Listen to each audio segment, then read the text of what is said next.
A black, single dad. He lived for his children, his every sacrifice a silent promise to build them a better life. A ruthless CEO. She built an empire, believing success justified any means necessary. And one dinner, one shocking introduction that blurred the lines between ambition and integrity, forcing a man to choose between his principles and the future he craved for his family. Julian, this is Isaiah, not just my brilliant head of logistics, but also my partner. Those words hung in the air, cold and calculated, turning a high-stakes business dinner into a bewildering performance. Isaiah Reed stood frozen, his world tilting on its axis. He was a man of quiet strength, known for his diligence and dedication, but now he was thrust into a role he never auditioned for. He thought it was a chance to secure his children's future. He thought it was a simple business transaction. But his CEO had other plans. What would you do when your career, your reputation, and the very trust of your children suddenly hinged on a lie you never agreed to tell? And what happened when he had to choose? Nobody, and I mean nobody, saw that coming. This is that story. Isaiah Reed sat at a prime table in the Gilded Spoon restaurant. The opulent room was dimly lit, filled with the gentle clinking of expensive cutlery and hushed conversations. Isaiah looked sharp in his charcoal suit, a nervous but determined energy about him. Opposite him sat Julian Croft, refined and perceptive, a slight knowing smile playing on his lips. They'd been talking for a few minutes, finding an easy professional rhythm. And our projected expansion into the Midwest, Julian, with the new automated sorting hubs, we're looking at a 15% increase in efficiency within the next 2 fiscal quarters. That directly translates to cost savings you can take straight to the bottom line. Julian Croft nodded slowly, taking a sip of water. Impressive, Isaiah. Very impressive. Ilara Vance spoke highly of your work in logistics, said you could practically predict the future of a supply chain. Just as Julian finished, Ilara Vance entered the room. She was impeccably dressed, radiating confidence and power. Her eyes met Isaiah's for a fleeting moment, a quick, almost imperceptible flicker of something unreadable, before she swept over to the table, her smile bright and welcoming, but with an underlying edge. Julian, my apologies for the slight delay. Traffic was determined. Julian Croft rose slightly, taking her hand. Ilara, always a pleasure. We were just getting to the exciting part. Isaiah here is outlining some truly innovative strategies. Ilara Vance turned to Isaiah, her hand now resting lightly on his arm, a move that felt both casual and possessive. Her smile broadened as she looked at Julian. Oh, Isaiah is full of innovative strategies, in and out of the boardroom. Isaiah's posture stiffened almost imperceptibly. His hand, resting on the table, curled into a tight fist. His mind raced. What is she doing? In and out of the boardroom? What kind of game is this? Ilara Vance, her gaze fixed on Julian, a confident, almost defiant glint in her eyes, her hand still on Isaiah's arm, delivered the crushing blow. Julian, this is Isaiah Reed, not just my brilliant head of logistics, but also my partner. Isaiah's eyes, just a second ago trying to project calm, now widened infinitesimally. His breath hitched. A tiny vein pulsed at his temple. He looked utterly stunned, yet he managed to hold a polite, almost imperceptible smile. Julian Croft's face was unreadable, a subtle smirk playing on his lips as he registered the introduction. Partner? Her boyfriend? No, this can't be happening. Is this some kind of elaborate joke? Her partner? Isaiah managed a quick, stiff nod towards Julian, his smile feeling like it's glued on backwards. The dinner progressed. Ilara, now seated, effortlessly took control of the conversation, weaving personal anecdotes into business talk. She occasionally glanced at Isaiah, her eyes conveying a silent command to play along. Isaiah tried to maintain composure, offering vague nods and non-committal murmurs. Oh, you should have seen his face when I suggested that impromptu weekend getaway to the coast last month. He claimed he had complex logistical challenges to overcome. But I knew better. He just needed a little push. Ilara playfully nudged Isaiah's arm under the table. He forced a chuckle, his eyes darting quickly around the opulent room, feeling trapped. His mind raced. Weekend getaway? Last month? The complex logistical challenge was helping Kai build a sandcastle that actually stood for more than 5 seconds, and Maya trying to teach a stray seagull to fetch. That was my weekend getaway. My real life. This is a performance. Julian Croft smiled wryly. Sounds like you managed to overcome those challenges, Isaiah. A good leader knows when to delegate, yes? Indeed, Julian. Sometimes the most efficient solution involves a fresh perspective. Ilara smiled approvingly at Isaiah's veiled compliance. She continued to pepper the conversation with details that painted a picture of them as a cohesive, deeply connected couple. Their shared love for obscure independent films, a debate they supposedly had over modern art, even a faux affectionate jab at his stubbornness about choosing restaurants. Isaiah felt the pressure. My independence, my very identity is being erased right here, right now. She's building a new version of me, a version that suits her narrative, and I have to sit here and watch it happen. Ilara was now talking about the qualities she admired in a partner, specifically mentioning stability and groundedness, subtly implying Isaiah provided this. The word stability acted like a trigger for Isaiah. His gaze became distant, unfocused on the table. He remembered a small, cozy art studio. Naomi, vibrant and expressive, was at an easel, paint smudges on her cheek, a genuine, joyful smile on her face. A younger Isaiah walked in, holding 2 cups of coffee, looking slightly awkward but utterly smitten. Their eyes met, a spark of deep affection passing between them. There you are, my stability, my anchor in this chaotic world of colors and dreams. Naomi's voice was gentle, filled with warmth. And you, my love, are the beautiful chaos I never knew I needed. Isaiah had smiled. He remembered quick cuts of their life together. A simple, cozy wedding by a serene lake, Naomi's white dress against the green backdrop, Isaiah holding her hand, both beaming. A small, cozy living room filled with laughter as a baby Maya took her first wobbly steps. Naomi, radiant and heavily pregnant with Kai, her hand resting protectively on her belly, looking at Isaiah with unwavering love. That was stability, true stability, not something manufactured for a business deal. The memory faded, returning to the harsh reality of the restaurant. Isaiah's eyes were slightly moist, a flicker of profound sadness passing over them. He quickly blinked it away. Julian Croft, perceptive, caught the subtle shift in Isaiah's demeanor. Indeed, a certain presence. It speaks volumes without a single word. Sometimes the performance required in business can be quite taxing, wouldn't you say, Isaiah? Julian's eyes bored into Isaiah's, a knowing glint there. Isaiah felt a prickle of alarm. It can be, Julian, but often the reward outweighs the effort. He managed a small, tight smile, trying to convey a sense of shared understanding, even though he felt a growing sense of humiliation. The weight of Naomi's memory, of her integrity, pressed down on him. Later that evening, outside the Gilded Spoon, Julian Croft had already departed. Ilara and Isaiah stood on the sidewalk, city lights reflecting in the wet pavement. Ilara's demeanor shifted immediately, her professional charm evaporating. You handled that well, Isaiah. Julian was thoroughly impressed. You have a knack for playing the part. Her voice was crisp, no longer warm. Playing the part? What exactly was that, Ilara?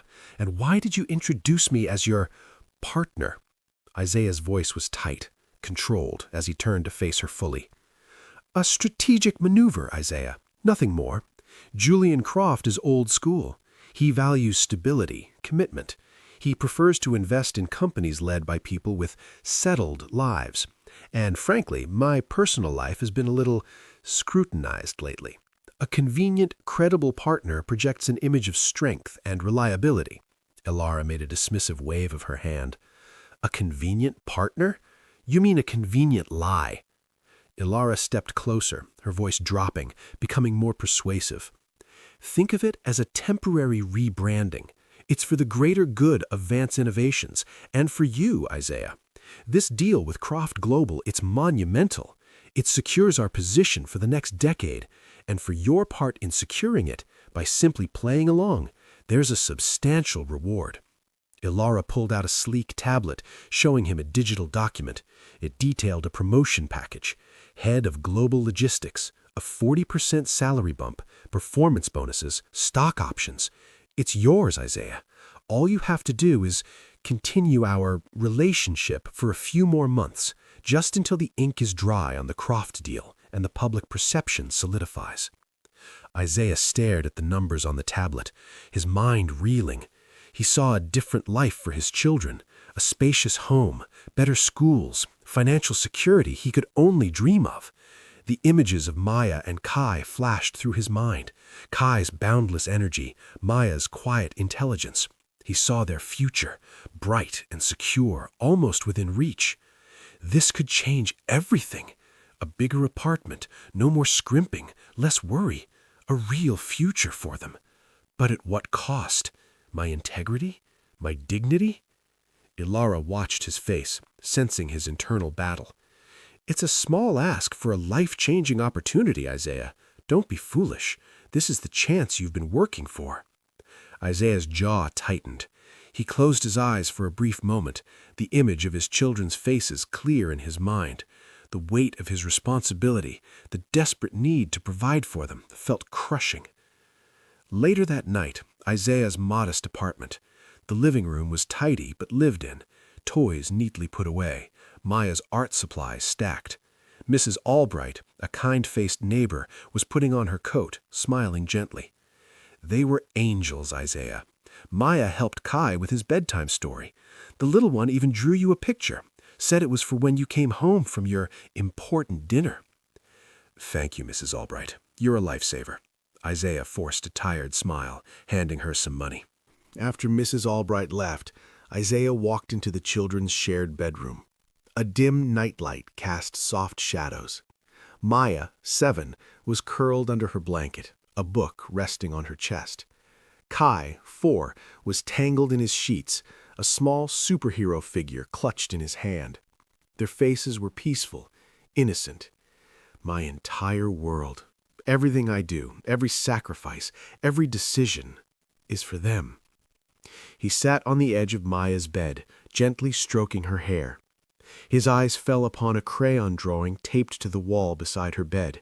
It's a simple, colorful depiction of their family, a taller stick figure, Isaiah, with 2 smaller ones, Maya and Kai, all smiling broadly. And next to Isaiah, another smiling figure, slightly taller, with long hair and a bright dress. Naomi. The scene blurred. Urgent hospital beeps and hushed, frantic voices filled his memory. A stark white hospital room. Newborn Kai being whisked away by a nurse. Isaiah, looking shock-shelled, being gently pushed out of the way. Doctors and nurses swarming around Naomi, who was on the bed, her face ashen, gasping for breath. The atmosphere was chaotic, desperate. A doctor's voice, urgent and grave, called out, "Acute pulmonary event, rapid onset, her system is shutting down, we're losing her." Isaiah's eyes were wide with terror and disbelief. He reached out a hand, as if to touch Naomi, but he was held back. The frantic activity, the sense of helplessness, the crushing realization. A single tear rolled down his cheek. The sound of a flat-line tone, brief but devastating, pierced the air. The image froze on Naomi's still face. We've lost her, just like that. One moment, joy, new life. The next, gone. And I was left, holding a newborn, with a toddler asking, "Where's Mama?" every single day. The memory receded slowly, leaving Isaiah in the quiet bedroom, his hand trembling as it hovered over Naomi's crayon figure. The weight of that loss, the promise he made to her unspoken words, to protect their children always, settled over him like a shroud. I promised you, Naomi. I promised I would be enough for them, And this promotion, this money, it would make it easier, so much easier. He looked at his sleeping children, their faces innocent and trusting. The dilemma weighed on him, a heavy cold stone in his gut. The next day, at the Vance Innovations office, Isaiah tried to work, but he felt every eye on him. Alara walked by, giving him a subtle, almost imperceptible nod and a confident smile, as if confirming their secret pact. Isaiah felt a shiver of unease. Colleagues at the water cooler glanced his way, whispering behind cupped hands. Some offered overly friendly smiles. Others seemed curious, even speculative. Isaiah felt exposed, as if a spotlight had been shone on him, revealing a hidden truth he never wanted to share. They know, or they suspect. I can feel their eyes, their whispers. How long until this secret becomes office gossip? Omar, Isaiah's friend and colleague, walked over to his desk, a worried frown on his face. "Hey, man, everything all right? You seem a little on edge. And I heard Lara's been glowing about her new relationship. Rumors are flying." "Just a lot on my plate, Omar. Big deal cooking with Croft. High stakes." Isaiah forced a tight smile, trying to sound nonchalant. "Right. Well, don't let it get to you. You're the best we've got. You'll nail it." Omar walked away, but Isaiah felt the weight of Omar's unasked questions. The lie, even unspoken to his friend, felt heavy, corroding his peace of mind. He knew Omar valued honesty above all else. Even with Omar, I have to lie. How long can I keep this up before it starts to crack everything around me? Have you ever found yourself in a situation where you had to compromise your truth for a perceived gain, only to feel the weight of it crushing you? A glamorous corporate charity event in a grand ballroom. Ilara and Isaiah arrived together, looking like a power couple. Photographers flashed cameras. Ilara, radiant, kept her hand casually linked through Isaiah's arm. "Smile, darling. It's for a good cause, and for our investors." Ilara leaned into Isaiah, her voice low. Isaiah pasted on a polite smile, feeling like a mannequin. He made small talk, endured the casual touches from Ilara, the knowing glances from other executives.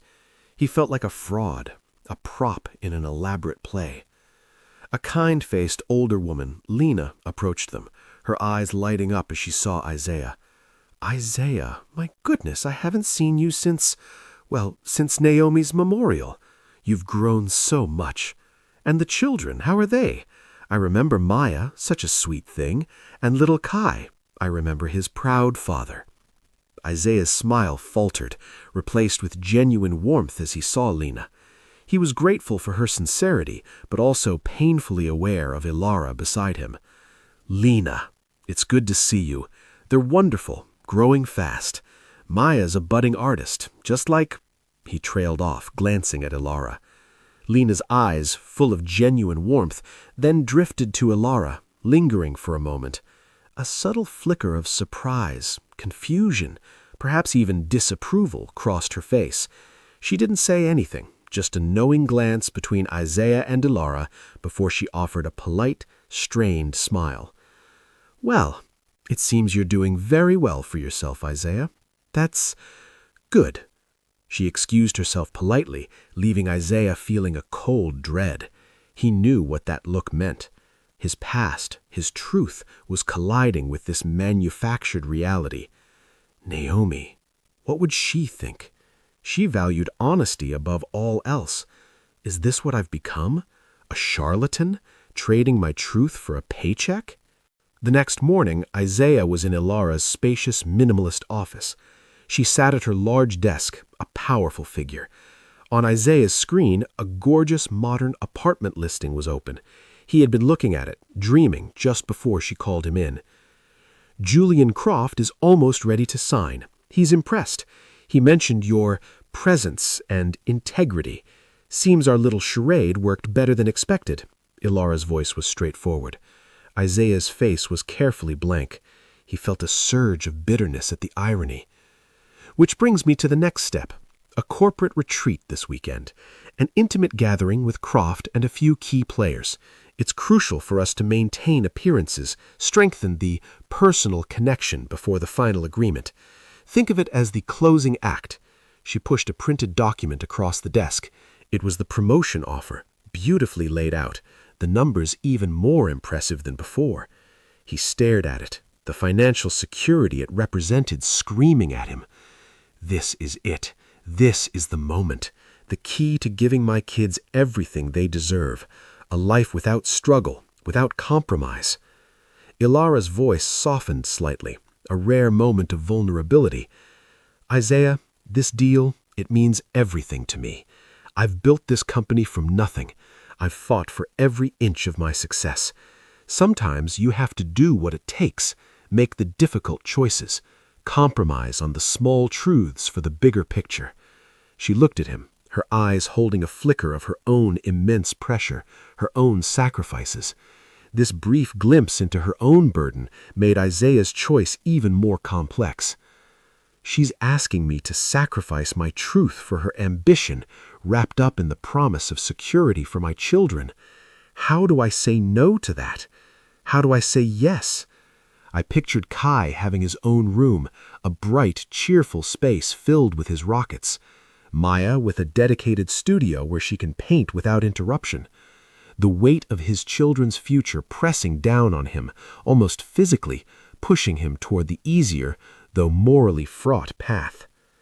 If you've ever had to weigh your deepest values against your immediate needs, hit that like button and share your story in the comments below.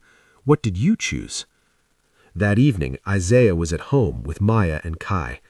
The apartment, though cozy, felt small. Maya was at the kitchen table, diligently doing her homework, occasionally humming. Kai was trying to build a precarious tower of blocks in the middle of the living room, occasionally toppling it with a joyful shout. "Papa, you seem tired, and you've been out a lot late. Is everything okay?" Maya looked up from her homework, her brow furrowed with concern, observing her father. "Just work, sweet pea. Important work." Isaiah forced a smile, trying to reassure her. "Are you going on another fancy dinner with the nice lady from the picture, Daddy?" Kai looked up from his blocks, innocent eyes wide. He pointed to a framed photo on a small side table, a discreet, cropped photo from the charity event, with Ilara and Isaiah smiling, Ilara's hand on his arm. Isaiah's heart sank. The nice lady from the picture. They're seeing it. They're noticing. How long before their innocent questions turn into real doubts? He picked up Kai, holding him close. He remembered a different time, a different kind of question. A devastating memory surfaced. A younger Isaiah, looking worn and sleep-deprived, sitting on the floor with a much younger Maya. She was looking at a picture of Naomi, her eyes wide and confused. "Papa, where's Mama? When is she coming home?" Young Maya's voice was small, trembling. Isaiah's face crumbled. He had held Maya tightly, unable to speak, the grief too raw, the truth too painful to articulate to a child, the sheer, overwhelming helplessness of that moment. I couldn't explain Naomi's death. That was a truth beyond my control.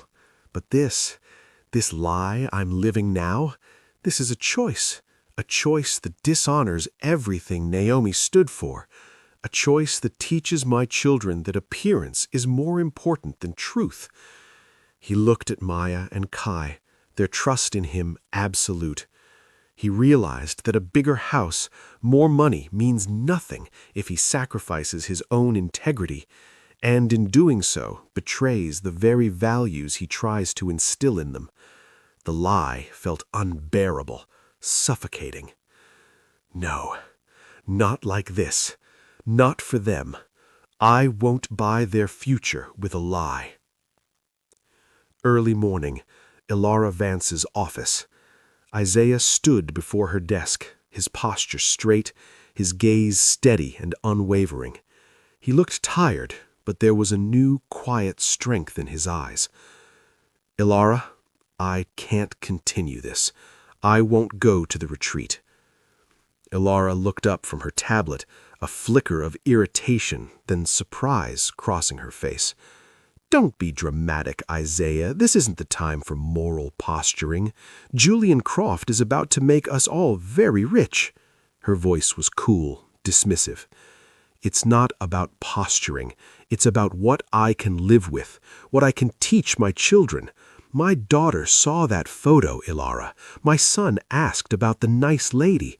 I made a promise to their mother, a promise that I would always be honest with them, that I would always protect them. And lying about who I am, living this facade, breaks that promise. Ilara stared at him, her expression hardening. She stood, walking around her desk, her movements sharp and deliberate. So, you're throwing away a life-changing opportunity for some abstract notion of honesty? Do you know how many people would kill for this promotion, for this financial security? Your children, Isaiah. Think about them. Do you think a bigger house, better schools, that isn't protecting them? I think their father's integrity, his peace of mind, and the example he sets is more important than any bigger house. I can't look them in the eye and pretend to be someone I'm not. I won't do it. Isaiah's gaze was unwavering. Ilara's face registered a mix of anger, frustration, and perhaps a sliver of disappointment, even a hint of respect she didn't want to show. She picked up the promotion papers, crumpled them slightly, then smoothed them out with a sharp movement. Very well. Your promotion will be put on hold indefinitely, and if this principled stand somehow jeopardizes the Croft deal, your position at Vance Innovations will be reconsidered. Her voice was cold, laced with threat. Isaiah's jaw tightened. He knew the stakes. His career, his very livelihood was now on the line. But for the first time in weeks, a quiet sense of calm settled over him. I understand the consequences, Ilara. I hope the deal still closes on its own merit, but I won't be part of the deception. He turned and walked out of her office, his shoulders squared, leaving Ilara alone with a look of complex frustration on her face. The sound of his footsteps echoed in the quiet corridor. Early later, Isaiah was back at his desk in the open-plan office. The atmosphere was tense around him. The promotion documents he saw were now gone from his system. He received a terse, formal email from Ilara confirming his promotion is deferred indefinitely and expressing disappointment in his recent choices. He felt the fear, the uncertainty of his future at the company. Omar gave him a questioning look, which Isaiah met with a small, resolute nod. So, this is it. The price of truth. Back to square one. Perhaps even worse. But at least I can sleep at night. A phone rang on Ilara's desk. She answered, her tone initially professional, then a flicker of surprise crossed her face, followed by grudging admiration. She listened intently. Julian. Yes, the retreat was productive, but I must admit there was a minor hiccup with my partner. Personal issues. Yes, I understand. He felt it was important to be upfront. You admire his integrity? Ilara's voice was partially audible, slightly surprised. A close-up on Ilara's face showed a complex mix of shock, frustration, and then a slow, almost imperceptible nod of grudging respect. It seemed Julian Croft, perceptive as he was, had seen through the charade, and perhaps, in the end, respected the truth more. Yes, Julian, of course. We'll proceed with the deal. And yes, I'll convey your appreciation to Isaiah. Ilara's voice had a slight change in tone. She hung up the phone, a deep sigh escaping her. She glanced toward Isaiah's desk, a thoughtful, unreadable expression on her face. The deal went through, but not as she planned, not with her partner at her side. Later that day, or perhaps the following evening, Isaiah was at home with Maya and Kai. The apartment, still modest, but it felt warmer, filled with genuine light and laughter. Kai was showing him a new block creation, less a rocket and more an abstract sculpture. Maya was reading him a passage from her favorite book, her voice clear and bright. "Look, Daddy, it's the tallest tower ever," Kai beamed. "It is, champ, the best tower in the world," Isaiah smiled, genuinely, picking him up for a hug. He sat between his children on the sofa, pulling them close. He took a deep breath, the lingering stress slowly melting away, replaced by a profound sense of peace. He looked at their faces, open and loving. "You know, kids, I had a really tough choice at work this week, a big decision. It would have meant a lot of things for us, but it would have meant not being completely true to myself or to what I believe is right." Maya looked at him, her intelligent eyes searching his. Kai, still snuggled against him, looked up curiously. "And so, I chose the truth. I chose to be honest, even if it means things might be a little harder for a bit. Because honesty, that's one of the most important things we have. It's what Mama taught us, and it's what I want you both to always remember." Maya nodded slowly, a wise understanding in her eyes that belies her young age. Kai, perhaps not fully grasping the complexity, simply squeezed his father's hand tighter, a gesture of absolute trust.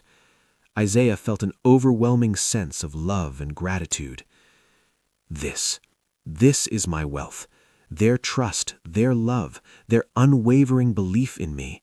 This is what Naomi would have wanted. This is the only real promotion that matters.